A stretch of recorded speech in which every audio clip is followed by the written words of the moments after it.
So we have all our panelists here today. Thanks for being here. And Matthew, thank you for running this for us. So I'm going to be mostly on the back end, sort of going through the slides. And as I do that, it really helps me out if, as I mentioned during our prep meeting, if you could, as you go through your slides, if you're ready to go to the next slide, just say next slide, and I'll skip us forward. I don't want to assume when you're done talking or have any awkward silences there.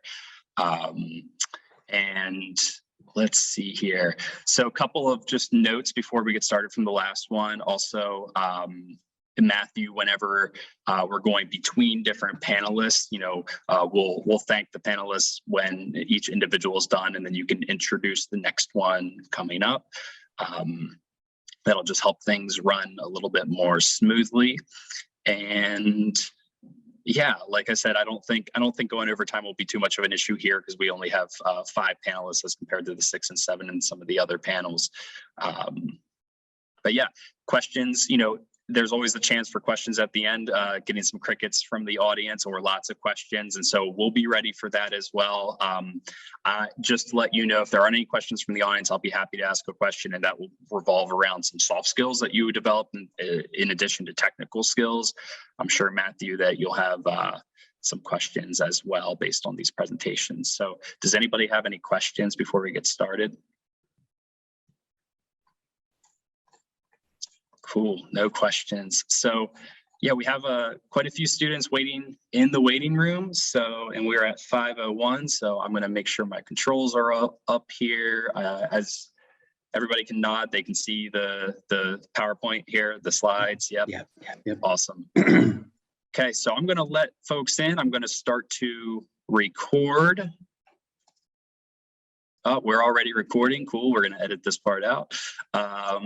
But I'm going to let them in, and then Matthew, if you want to give it a minute to get a couple more folks in here, you can, but whenever you're ready to start. Okay. Sounds good. Cool. And here we go. They're coming in.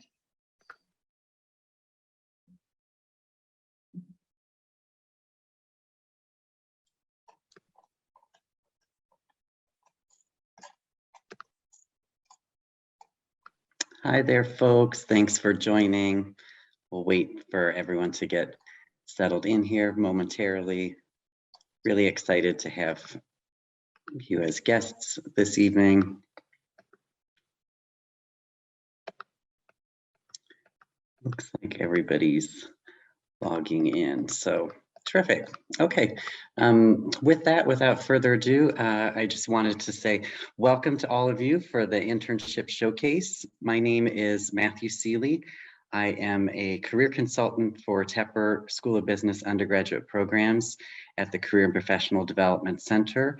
I see also my colleague Jennifer Frick is on the call. Do you want to wave and say hello, Jen?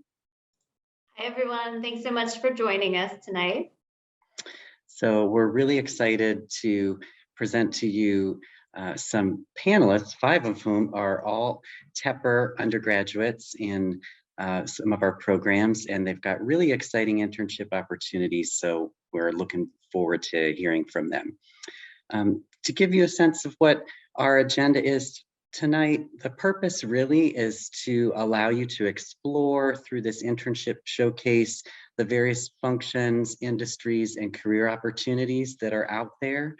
And we would like to get into some practical aspects that I'm sure are curiosities for you. So how do you actually get that internship? How do you do that from the start to finish, whether it's submitting an application to actually getting an offer? And then knowing that the panelists here who have wide ranges of experiences were selected and invited by us to share their experiences and some strategies to help you along the way.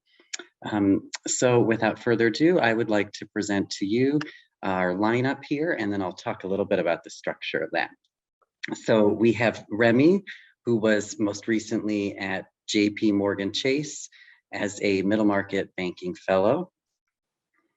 Welcome, Remy. We have Meet, who was at Bridgewater Associates as an investment implementation intern. Welcome, Meet.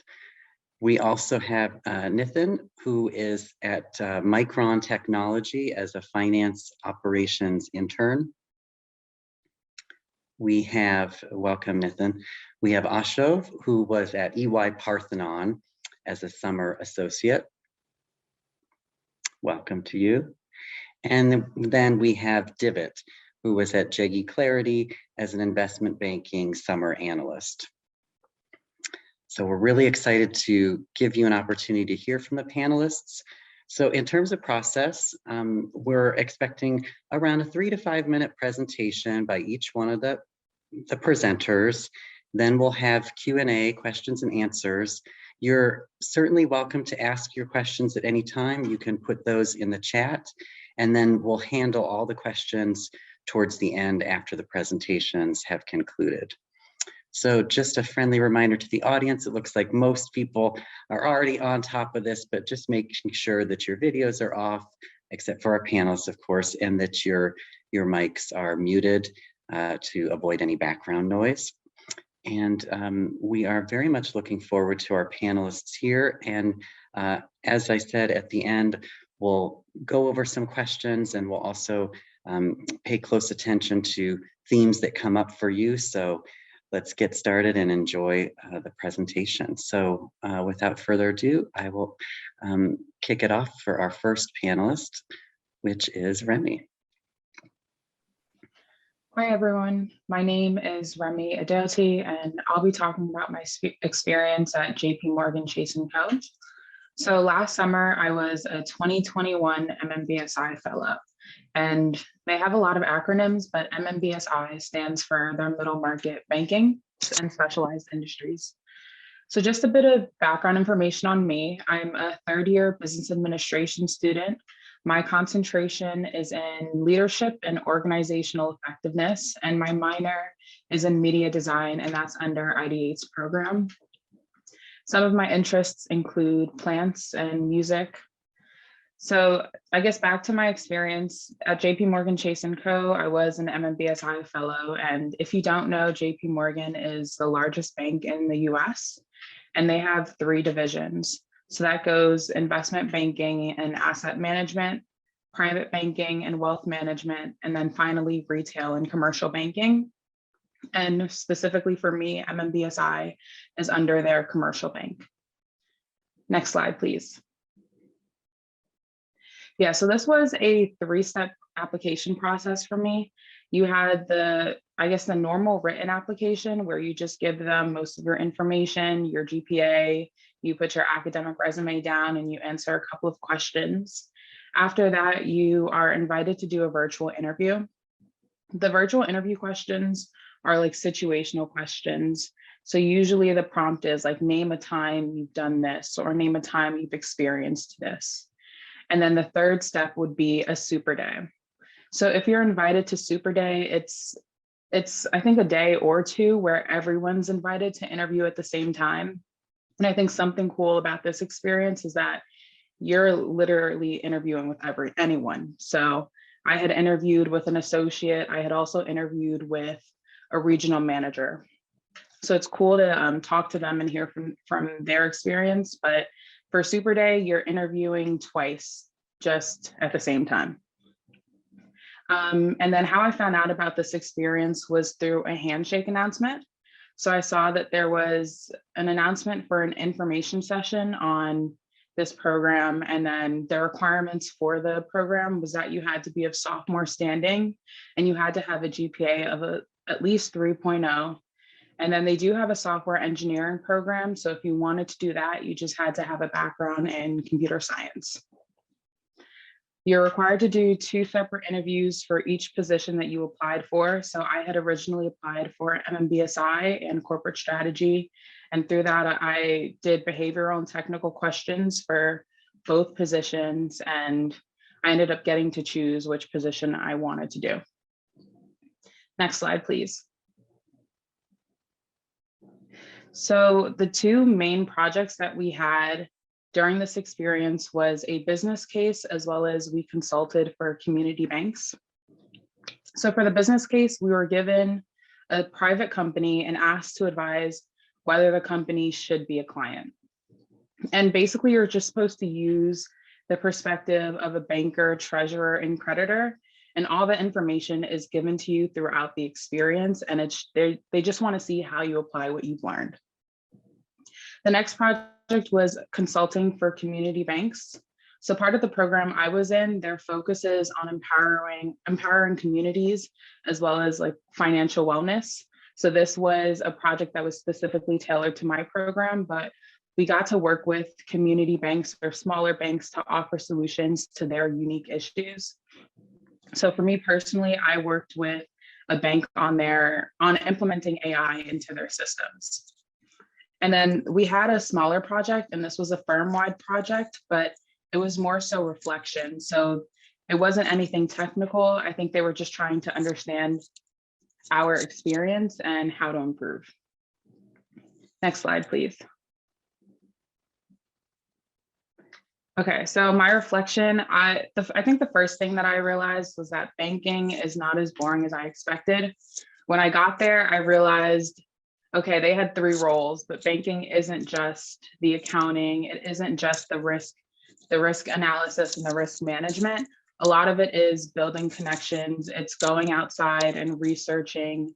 It's finding your own clients. And then something that I found was that a lot of the employees were as invested in the clients that they had as the actual founders. So I think something I learned was like there is actually value in banking, even though what we do is focused on the money. The next thing that I can reflect on is how much I've expanded my network. I think something that I learned and I didn't expect was that everyone was willing to take me out for coffee. Everyone was willing to sit down through Zoom or just find a place in the office to talk and just to tell me about their experience. And through that, like I learned about the organization, but I just also learned like some skills professionally for myself.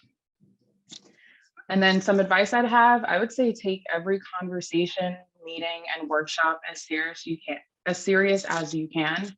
I think you miss out on information and potential relationships if you don't care enough. And I think this is really important now, just because with the global pandemic going on, you don't know if your internship or your experience is going to be virtual, if it's going to be hybrid, or if it's going to be in person. And I think if it's virtual, it's very easy for you to just kind of tune out all the information that you hear or not put in as much effort because you're through a screen. But I would say, even if you are virtual, try your best to be proactive about who you meet and listen as much as you can, still take in all that information just because it will help you in the long run. Thank you, guys. Great, Remy. Thank you so much. I really appreciate it. I'm looking forward to having some questions towards the end. I'm sure lots of curiosities about your experiences, so we can dive further into that.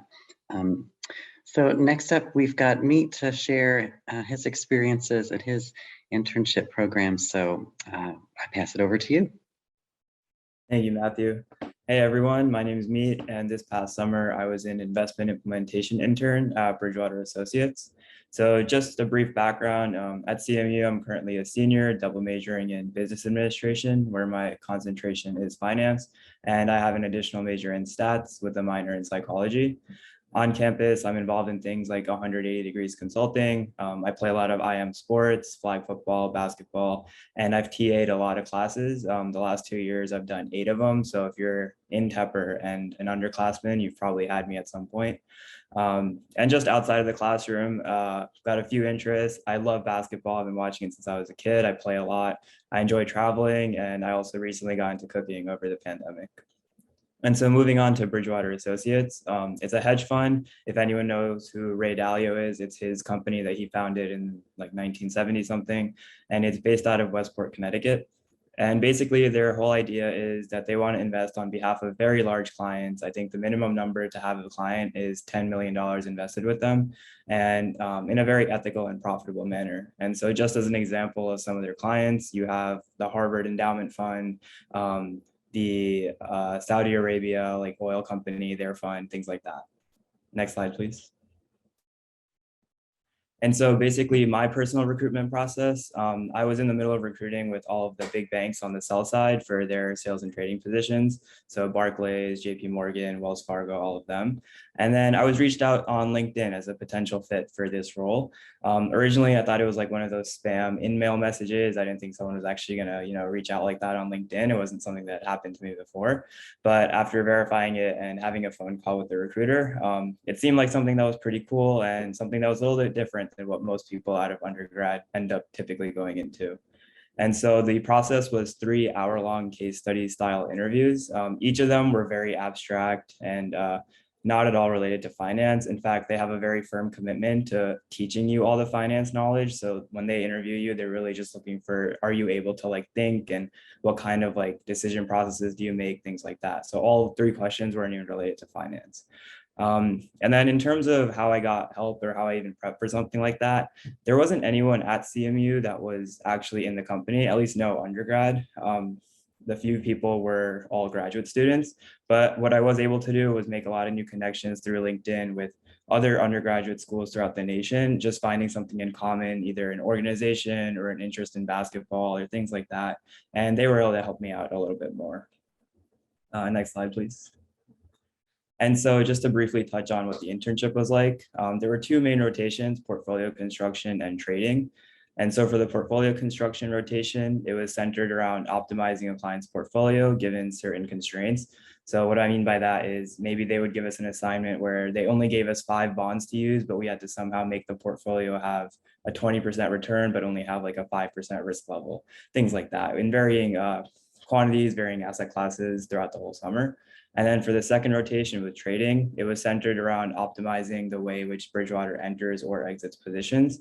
And so if you can imagine a big hedge fund that's managing so much money, if they want to enter a position of $50 million, obviously the whole market's going to be, like a little shaken up. They might be scared, like they don't know what's going on. And so you have to find a way to enter and exit big positions like that without giving away the information advantage that you might hold, or without giving away any unnecessary money on the spread.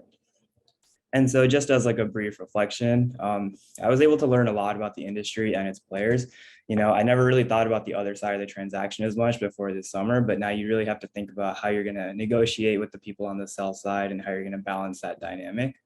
Another thing is that Bridgewater has a very similar feel to Tepper in the sense that it's only 1,500 employees. So you do have that small, tight-knit community aspect to it.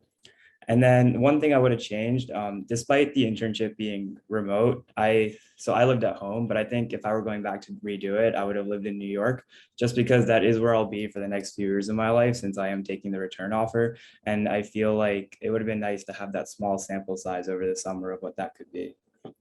And the last thing, the biggest piece of advice I can give is, you probably will face rejections throughout the process. It's natural. It happens a lot. In fact, Bridgewater was my 76th application last summer. So it does take a while, but you'll get there. And my advice is to just keep networking and don't get discouraged. Thank you. Great. Thanks so much, Meet. And thanks for the encouragement and good counsel for your classmates and peers. Really appreciate that. So next up, we got Nitin. Welcome.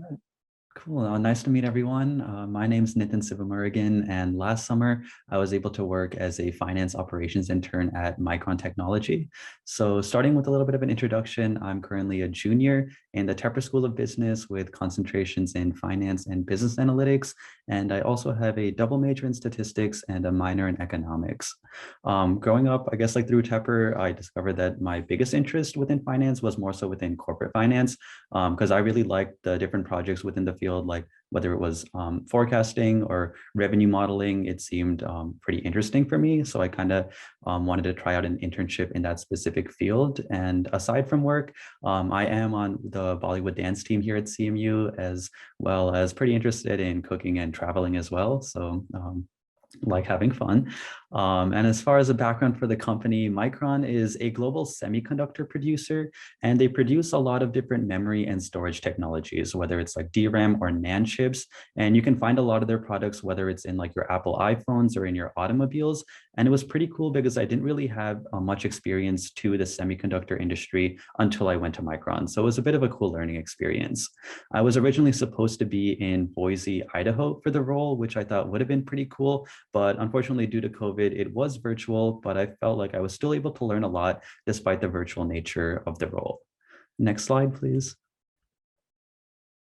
So as my role as a finance operations intern, I worked alongside the global cost consolidation team at Micron. And on the finance side, the two major projects I had centered around cost forecasting and FX rates. Firstly, I was trying to improve the way that the firm computed their bill of material costs in order to forecast their costs in the future. And on that particular project, I ended up learning a lot of Excel and SQL. I knew a good amount of Excel going into the role, but I actually didn't know that much SQL. And one thing I learned that a lot of companies actually have is a lot of them have like a university or like basically a big bank of training and different information that you can kind of use to pick up skills while you're on the role. So even though I didn't really have as much experience, I was able to learn a lot on the ground just through the role. And it was kind of pretty cool because I was able to pick up skills even while I wasn't learning them in college per se. And on the FX side, the company was actually producing semiconductors in 3 different countries. So one of my projects was looking at how the impact of different currencies would have on the company's cost of goods sold. And I thought that was pretty cool because it gave me the opportunity to get mentors within the treasury team of the firm, even though I wasn't directly working on that team. And it was a pretty cool way not to just meet a bunch of different people, but to learn a lot about FX rates, which was something that I didn't really know much about going into the internship either. So if anything, it kind of just shows that you should be, kind of open to going into new fields or taking on new projects, because I think that's the biggest way to learn and kind of discover what interests you the most. And on the operations side of my internship, a lot of the work centered around automating different Excel workbooks and optimizing different processes. One of them in particular was their end of quarter close process. Because I was working on the global cost consolidation team, at the end of every quarter, they were responsible of closing all of their books and preparing all of their accounting statements for that particular quarter. But because it was a super lengthy process, I kind of had the opportunity to poke around and see if there were any areas where they could maybe move certain projects to teams overseas or just reduce the amount of time spent working on the process overall. So that was kind of like a pretty cool overview of my role as a finance operations intern. And I was able to also learn a lot about the semiconductor industry. I thought that was pretty cool because I didn't really know much about the field to begin with. And it was nice to kind of learn about the different products as well as the uses for semiconductors, not only now, but in the future as well. So next slide. In terms of how I landed this role, actually all of the internships I've ever, I guess, taken part in came from career fairs hosted by either Tepper or Carnegie Mellon. So my biggest advice would be to go to all of these career fairs, because there you'll find employers who are coming because they're looking to recruit CMU students. It's really cool because while I was talking to one of the recruiters, she really liked my background and my interest and recommended me for that particular role. So I heard about it through the recruiter, not even through an online application. So after speaking to the recruiter, I was directed to the application online, where I then completed one behavioral interview and one technical interview with the recruiter.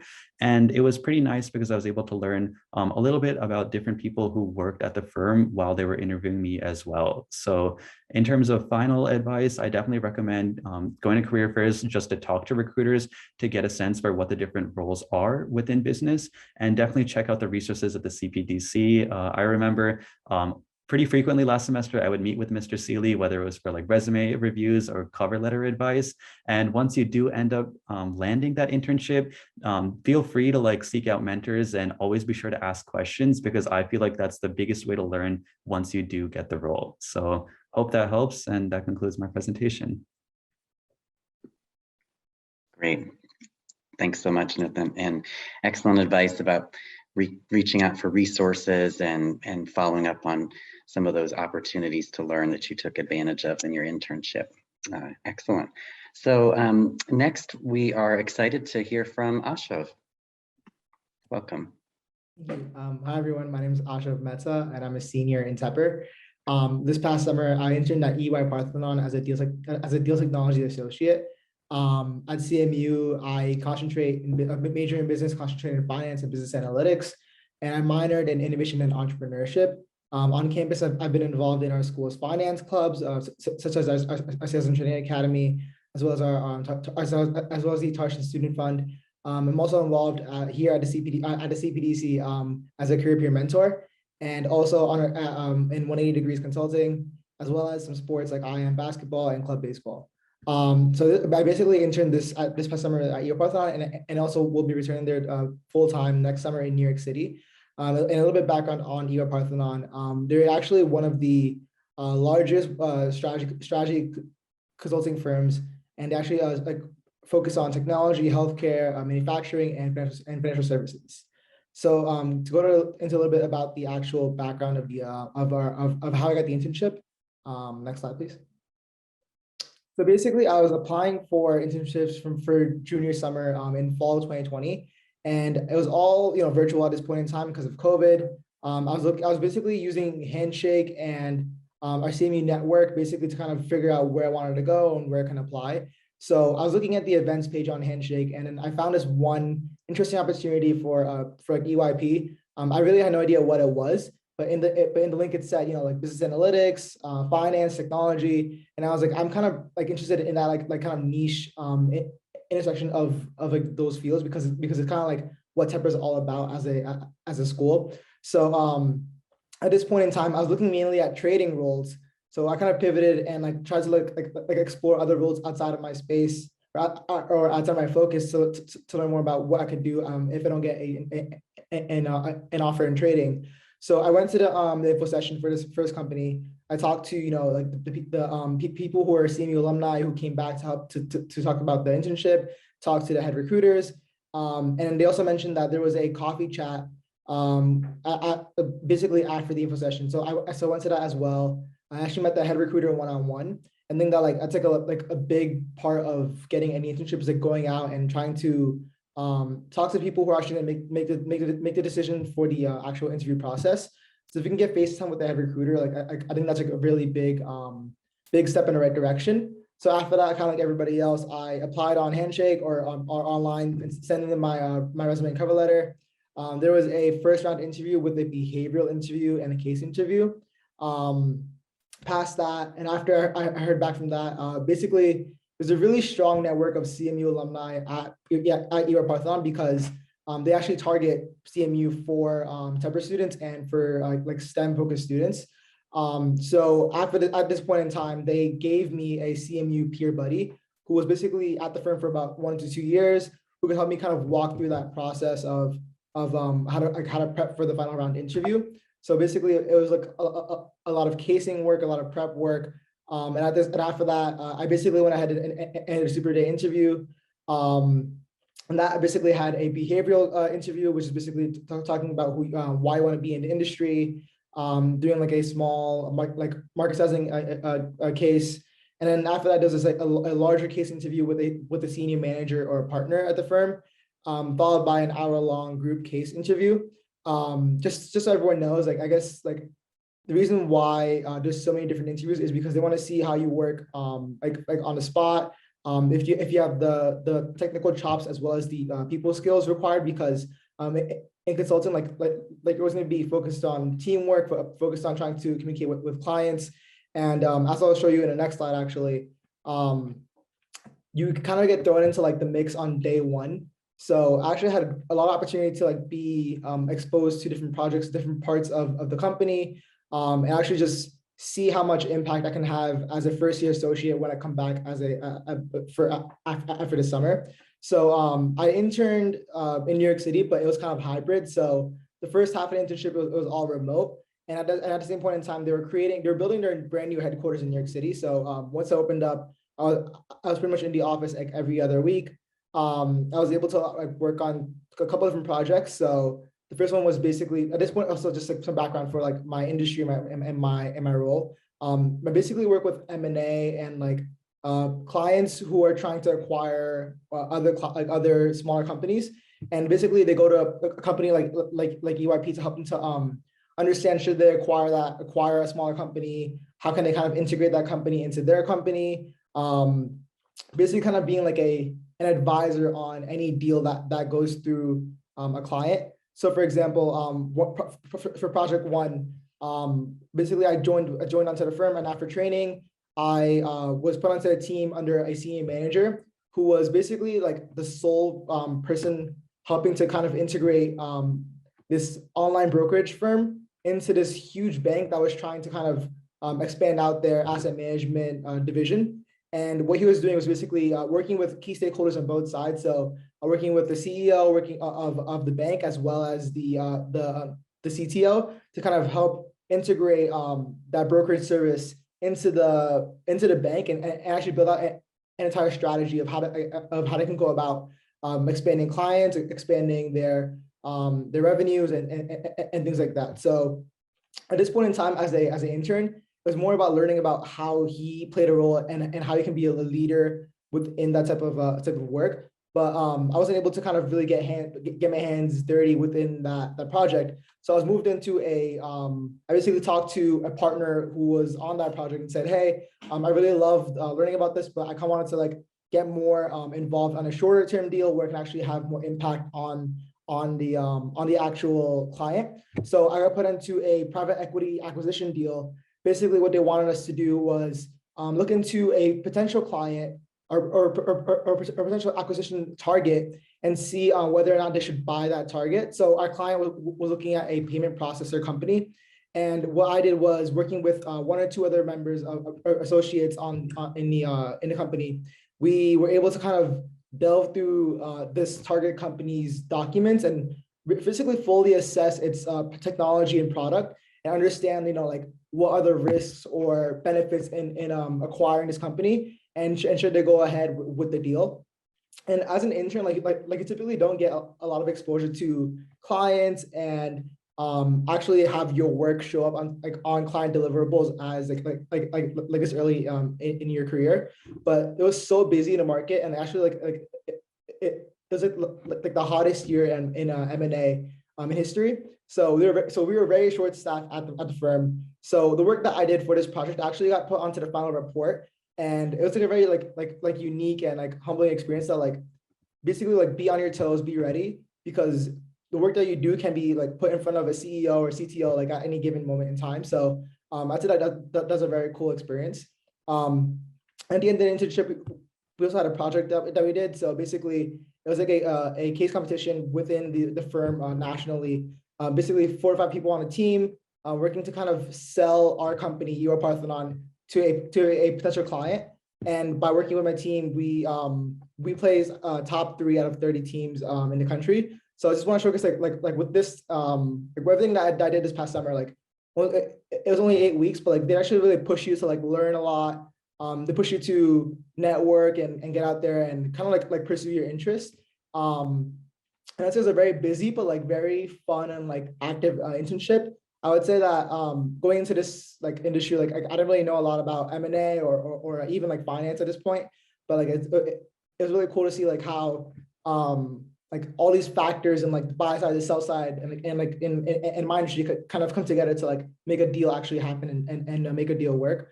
So overall, I would say like it was a great experience, and I highly recommend not only joining EYP if you can, but any other top consulting firm, because it's like you're learning a lot, you're growing a lot, and you're like really a collegial environment. So if you're not decided on what you want to do after that, or if you don't want to commit to one career path for the next couple of years, it's pretty common to go into consulting for like 1 to 2 years and then leave after that to either pursue an MBA or another master's degree, or even go into a related field that you're consulting in.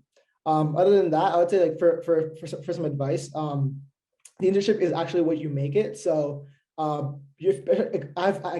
seen people who were alongside me at the internship who were just at home like me, and some people were hopping on calls with partners every single day.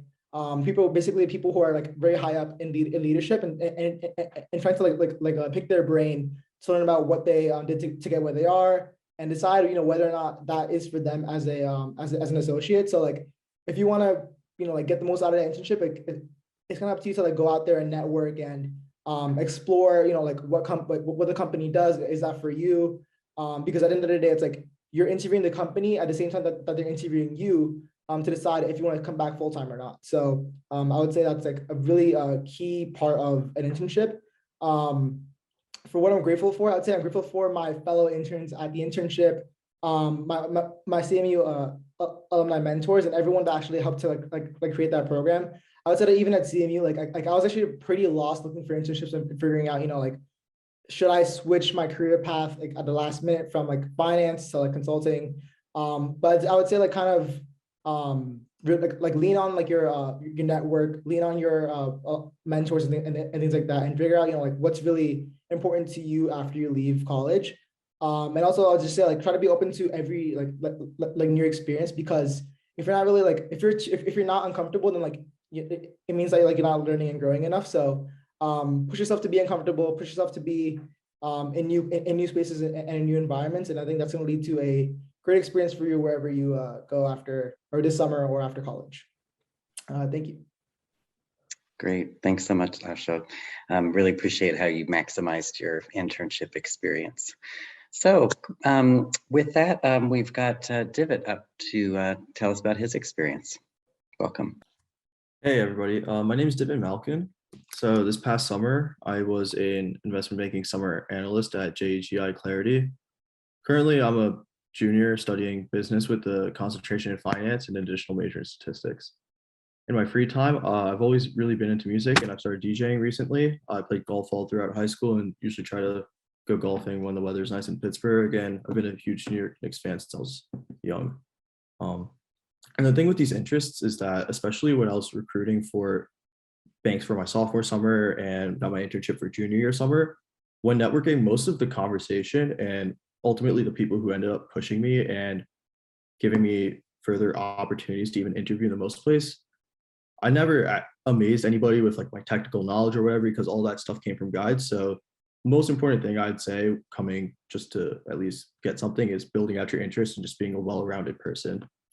So just to give some high-level overview of JGI Clarity, it's a M&A advisory firm focused solely on essentially just tech and media. So through the whole summer, I just did sell-side tech and media M&A. Next slide, please. Yeah, so my application process for JGI was pretty informal. I didn't know that I wanted to go into investment banking until sophomore fall. So on campus, I'm involved with the Investment Banking Academy, as well as my fraternity, SIGEP. So with the Investment and Banking Academy, sophomore fall, I applied and I got into the academy. And I quickly realized that for sophomore summer since the timeline for junior year summer internships for investment banking recruit really early. For example, I had interviews as early as March of my sophomore year for my junior year summer internship. So I realized that I had to ideally have something lined up for sophomore summer by February, March, by the time I would start interviewing for junior year summer, in order to make sure I have something on my resume to discuss and show that I'm taking the proper steps to get acquainted with investment banking. So during my winter break of sophomore year, since I'm from North Jersey, luckily I'm close enough to the city that I can commute every day. I probably cold emailed 100 banks within the city. And at the time, I had more of a focus on doing tech banking. So JGI was great in the sense that they focus on tech and media for a lot of their transactions. One of the senior bankers that I emailed with my resume got back to me. Out of the 100 banks I emailed, probably at most, if I remember correctly, like 8 got back to me and 2 gave me interviews. So the rates, the goods, I mean, the odds of actually getting a response aren't good, but when they do come back, it's up to you at that point to convert them. So making sure, I had to make sure during the fall semester, I was really prepped for this portion. So then once I got to the interview process sometime in January, it was the first round was with the senior banker, and it was kind of a 30-minute call where he got to know me, went through my resume, and just basic behavioral questions, just asking like, what are my interests? Like, how do I work in teams? Why am I interested in investment banking? And then 2 days later, I had a 30-minute technical round with an analyst where I kind of just went through LBO questions, merger math, and other DCF questions that you'll typically see in like any investment banking guide you look at. And then my final portion was to do a case study of a sell side transaction they did a few years back, where I just had to do like a very high level spreading of comps and made an operating model in DCF within Excel, and then gave a brief presentation to the staffer of the team. Next slide, please. Yeah, so for my work for the summer, I mean, I was at the point where all of the actual, so JHI focused more on the lower middle market space of M&As for anywhere from like 20 to 150 million enterprise value. So a lot of these companies aren't as sophisticated as these, like when you ever see like headline M&A transactions. So therefore, a lot of these companies don't have super robust financials that are like very well planned out. And a lot of these companies aren't even that old or have financials that go back that far. So a lot of my time was spent in PowerPoint, rather working on like confidential information presentations to help sell that company. And I got a great experience of working across maybe like 4 or 5 different processes and tapping in and out of them. So I got to look at various companies, and the experience was great because although I was just an intern, the senior bankers were kind enough to at least let me sit on calls and take notes and just see kind of the interaction between senior bankers and C-suite of these businesses and try to figure out like how to best position themselves in the M&A market to potentially get, whether it be a strategic buyer or a sponsor to purchase their company. And I guess the biggest takeaway is that with investment banking, at least, a lot of whether or not you're going to be a good analyst or a bad analyst ultimately just comes down to project management skills and just taking initiative to learn and do more and kind of ramping up to the learning curve, because you will be working a lot of hours, but and obviously with a lot of work to do, having those project management skills are essential. Thank you. Great, thanks so much, Devin. I really like how you brought your personality into your applications and use that as a way to push forward and pursue opportunities as you went further. So, okay, well, thanks so much for all the presenters. We do have a question in the chat, and I'd like to pose it there, and we've got some other questions that some of us might have as well. The question in the chat asks about how you might apply to internships that don't exactly match your current major. Just to put that out there, if that applies to anybody. I know some of you mentioned exploring a little bit of aspects of career. Any advice for folks that would try to apply to internships that maybe don't match one-on-one to what they are studying?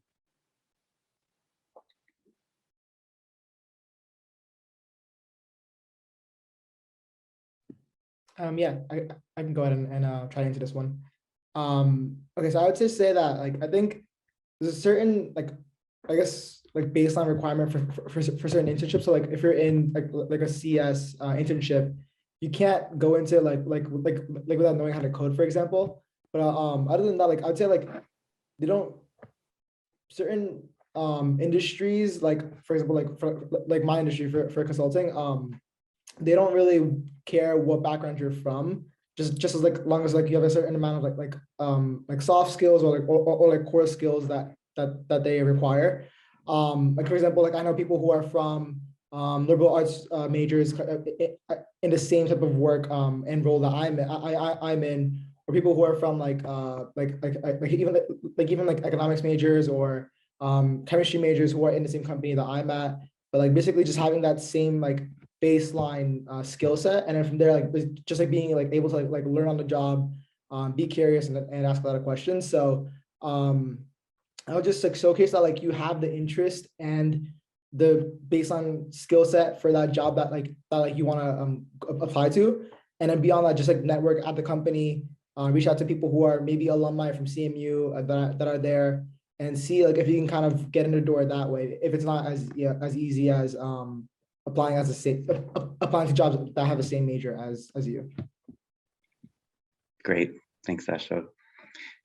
And building off of that too, I picked up on a theme of networking as being really important, and not only in terms of securing opportunities, but it seemed as if maximizing the opportunities and taking them a step further.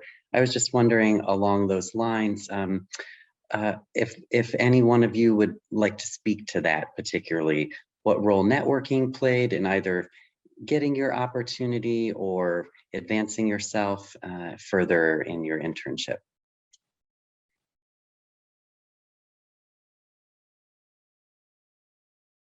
Yeah, Remy. So I guess the role that networking had in my internship, at the beginning of it, I was like making sure I was reaching out to people. Also because I was thinking about moving to a different office. So I wanted to, I guess, branch out and make sure that people knew my name. But networking actually helped me later on when I had some deliverables, because I guess I was having an issue. I was like, from a treasurer's perspective in this business case, like why would they say yes to this company? That was the question I was trying to solve. But for me, like I didn't have the answer. So what I did was, from the networks that I had built early on in the summer, I started reaching out to people. I was like, can you look at my slides? Can you look at the information that I'm about to go into this presentation with? And can you help me? Is there anything that you see that I'm not thinking about correctly? Or is there anything that's missing? Anything that I've omitted? I'd say like building those relationships early helped me build a relationship so that I was okay with asking for help. I think it's a lot harder to ask for help from a stranger than someone you've already introduced yourself to, someone like you've already built some sort of connection. So I would say, at least for me, building that network helped me learn more because I was comfortable to ask to learn more. Great, thanks so much. Welcoming any questions that folks have as I pose my own. One thing that I kind of thought about is reading some of our audience. There are some first year and second year students here on the call. And I'm just wondering too, for folks who might either be wondering, how do I get started? Or I've gotten started and I'm not hearing back. What kinds of experiences would you recommend for folks when they're early on in their career to help get them on board to their future paths, whether it be junior year or senior year and beyond, so they can get started in their career opportunities? I think I could start off with this one. It might sound pretty corny and repetitive, but honestly, like, best advice is just don't give up. It's at the end of the day, it's a numbers game. Like all the percentages, like I think when I did my recruiting for junior year summer, I probably sent out over like nearly 1,000 emails, cold emails to bankers across various banks. And maybe I think my hit rate at the end of the day was no more than 10%. And it ultimately is just making the most of your chances. And obviously like 10% of just 10 is one, but if you obviously increase that to 1,000, then that's 100 calls you have versus one. So ultimately, yeah, don't even worry about like how many, like what percent of people get back. Just keep pumping out the numbers, and then try to make the most of those calls, because early, and also get started early. I'm glad I started early in sophomore fall, because some of the calls I had with CMU alum or just either other people in investment banking were, honestly, to be quite frank, pretty bad, because I just had no idea what M&A really was or really what it entailed. But those bad experiences made it very good for me when I actually got to the point where it mattered and I was actively interviewing and getting to positions where the calls later on were more important for the firms that I was targeting more. Great. I can add on. I think something that I would say is don't limit yourself. So even if it does say that it's a third year program, they're looking for juniors, you can still make your case that although you are younger, maybe you can still provide this firm with something that, even though they're looking for juniors, you're still a viable candidate, as well as open up your research to like early onset programs. Like the program I was in was for sophomores, but JP Morgan really focuses on juniors and up. So just look for things like, even if it's not exactly what you wanted, maybe this first program will get you to the next one. Like that's what happened for me. So I did this program. I'm actually going back to JP Morgan this summer. Like I just say expand your research and don't limit yourself. They can tell you no, but if you tell yourself no first, then you won't get anywhere. Thanks for that message. I appreciate that. Nitin. Yeah, so I kind of have two pieces of advice. Firstly, I feel like networking isn't just limited to like cold emailing or cold calling people that you don't really know. I want to emphasize again, like just going to job fairs or career fairs, even without the intention of knowing what you want to do, just handing your resume to a recruiter, saying what you're interested in and asking them what opportunities might be a good fit for you is really crucial, because whether it's that year or maybe in a cycle after that, it's likely that they'll even get back to you and mention a couple positions that are open or some that might be a good fit for you. So I feel like that's a pretty good way to start building relationships with recruiters or hiring managers early. And for those who are struggling to, say, get that first internship or just get your foot in the door, I definitely recommend checking out internships at startups. That was actually my first role that I ever had my freshman summer. I went to like the Short Center and looked at a bunch of the different student startups and other, related startups in the region. And I actually ended up interning at this MBA founded startup called Cheer Notes. And it's a really cool experience because a lot of them are also operating within the CMU or Pittsburgh bubble. They're really open and excited to get students involved on their team. So it's not really difficult in terms of, say, like technical interviews or anything that you need to plan the position with. And there's definitely a lot more to learn because since it is a startup, you're right there hands-on working on getting that company to grow right from the roots. So that's something that I definitely recommend checking out as well. Great, thanks for that. I know that some of you have mentioned, and I can align with your thoughts about how it's really those personal qualities that you're putting forward, and you can learn some things, the more technical aspects on the job. I would be curious though to hear, how did you speak to skills if they were asking for certain particular technical skills? Sometimes when folks read some of those descriptions, it can feel a little intimidating if they don't know some of those. How did you either speak to your developing skill set in that, or how did you navigate quickly getting yourself up to speed on some of those more technical oriented skills so that you knew that you could be successful in this opportunity when you secured it?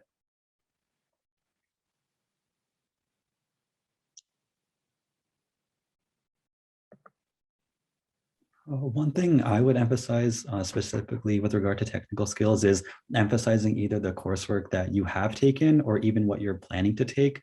I remember for me specifically when my recruiter had asked about my experience in SQL, being able to talk about taking the course Modern Data Management and emphasizing maybe some of the SQL projects that I worked on were really helpful, because even though I didn't have formal industry or professional experience, having just a project or some kind of course background was really useful. And talking about how I plan to take more courses, maybe like through a business analytics concentration or just specific other courses that I wanted to learn more technical skills in, are really good ways to point that you're eager to learn and willing to learn what's needed in order to be successful in the role. Great, thank you. We got a question about doing outreach and cold email as a first-year student. Do you feel like that would be too early or need to build those skill sets? I can start a little bit here. Oh yeah, go ahead, Mean. You go. Sorry, I was just gonna add that I don't think it's too early, just because I pretty much did that my freshman year. So I worked freshman year on Wall Street, and the only reason I was able to do that was because I probably sent out close to like 100 emails, and for all of them, I guess like the one other thing that I would be open to as a freshman, or like if you're younger, is be okay with getting like an unpaid internship. I mean, like mine was paid, but I wasn't really like filtering on that, just because like when you're young, the biggest thing is experience. Like the money will come eventually, but you really can't place a value on that initial experience that gets your foot in the door. And so I don't think it's too early, and I would just recommend being as open as possible, because you have so much more flexibility the earlier you start. Yeah. Go ahead, Ashad. Yeah, sure. So just an alternative, because I was a freshman too. I was cold emailing banks all the time too freshman year, and I didn't land an internship. So I was like, how do I get experience, right? If I know I can't take an unpaid internship in that summer because I need to pay for my living expenses or other expenses, what you can do is work a part-time job somewhere else in the summer, right? And then come back on campus in the fall or in the spring, and kind of like find an on-campus internship that may be unpaid, whether it be research, unpaid internship, some small opportunities around campus, so that way you're not really like missing out on income because you're at school, and you're not really wasting time. Well, not wasting time, but like, but not really like basically getting the best of both about like getting experience and also getting the education while also still getting paid in the summer. So it's like I did that my freshman sophomore summer, and I think that actually helped me to gain opportunities in the future. So like getting internships for my sophomore year, my junior year. Even though like it was like unpaid, like it was a like teaching moment of like, oh, like how bad do you really want to learn, and like it's like a signal to employers that like, oh, like you're actually curious and you want to learn, and like you're not just doing this because you're supposed to do this. Yeah. Yeah. Yeah. Jen, looked like you had something you wanted to say. It's fun to raise my hand. I just want to add to that the CPDC does have funding for unpaid internships. I know that not everybody has the capacity to take on an unpaid internship. And so there are 2 funds that we actually offer, and they will, hopefully some news will be coming out about those in the next month or so. Great, thanks so much. Yeah, and I had a question too sent to me about folks who currently don't have an internship for the summer. You know, I think kind of building off of some of the great advice we've got here, just expanding your outreach. So considering options like startups can be a good way to do that. You can do some more targeted outreach towards either particular locations or particular industries. If you are not having conversations with others, like networking that we've been talking about, I would encourage that just from now until early on in your career regardless, because that's going to help you with opportunities as well as building your network and your career. And then I think we've got some good strategies about connecting with the resources that are available here at the Career Center. So I think really expanding it and keeping it as a project for you that you just don't let go, because it is something that requires a lot of initiative sometimes and a lot of follow through. And my experience in working with folks looking for opportunities is that it takes a lot more time than you even think it's going to take. So just sort of build that in to the follow-up, the follow-through, the applications, as if you were taking a really hard class, and just be really organized and on top of it. And of course, if you ever feel stuck or you want to strategize, please do meet with your career consultant, whether that's me or Jen or whoever else that you connect with. All right, let me check out the chat here again.